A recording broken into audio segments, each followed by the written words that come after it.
প্রিয় দর্শক শ্রোতা, আপনার হাতে যদি মাত্র কয়েক মিনিট সময় থাকে তাহলে অনুরোধ করছি এই ভিডিওটি একবার মনোযোগ দিয়ে দেখুন। নিজের জীবনের লড়াই নিজেকেই করতে হয়। জ্ঞান অনেকেই দেবে, কিন্তু কেউ সঙ্গ দেবে না। জীবন যুদ্ধে শুধু তারাই জেতে যারা ভাবে আমি জিতব। এটা বলবেন না অমুক ব্যক্তি প্রয়োজনের সময় ছাড়া আপনাকে চেনে না, বরং এটা বলুন সকল প্রশংসা তার যিনি আপনাকে মানুষের প্রয়োজন পূরণের সামর্থ্য দিয়েছেন।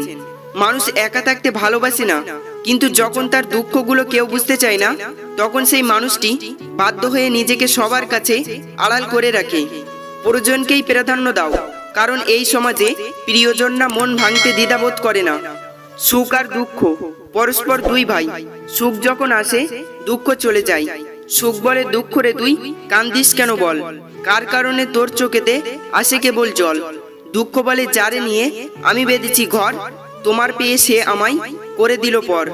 দুঃখ নামের স্টেশনটিতে থামলো জীবন গাড়ি, আজও খুঁজে পেলাম না কোথায় সুখের বাড়ি।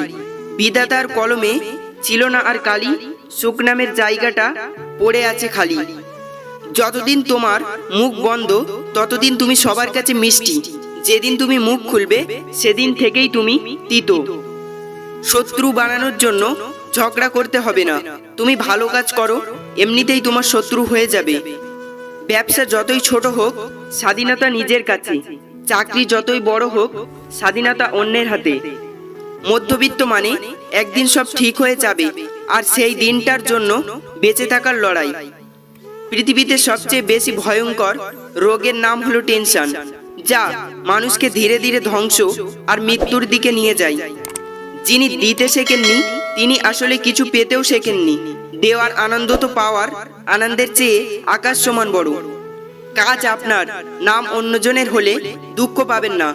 আজন্ম দেখে এসেছেন জ্বলছে ঘি আর তুলো, অথচ সবাই বলে প্রদীপ জ্বলছে। জীবনে দুইজন মানুষকে কখনো ভুলে যেও না। এক, যে তোমাকে জিতিয়ে দেওয়ার জন্য সবকিছু হারায়, তোমার বাবা। দুই, যে তোমার সকল কষ্টে তোমার পাশে থাকে, তোমার মা। এপিজে আব্দুল কালাম স্যার বলেছেন, যে তোমাকে পছন্দ করে তার প্রতি সুযোগ নিও না। তোমাকে যার প্রয়োজন তাকে কখনো ব্যস্ততা দেখিও না। যে তোমাকে ভরসা করে তার সাথে প্রতারণা করো না। যে সব সময় তোমাকে মনে রাখে তাকে কখনো ভুলে যেও না। অহংকার করো না, পতন হবে। অতিরিক্ত সরল হয়েও না, এই স্বার্থপর সমাজ তোমায় ঠকিয়ে দেবে। শারীরিক সৌন্দর্য নিয়ে কখনো গর্ব করবেন না, কারণ তা আপনার সৃষ্টি নয়। বংশ নিয়ে গর্ব করবেন না, কারণ সেটা আপনি নির্বাচন করেননি। গর্ব করবেন উন্নত চরিত্র নিয়ে, যা নিজে গঠন করেছেন।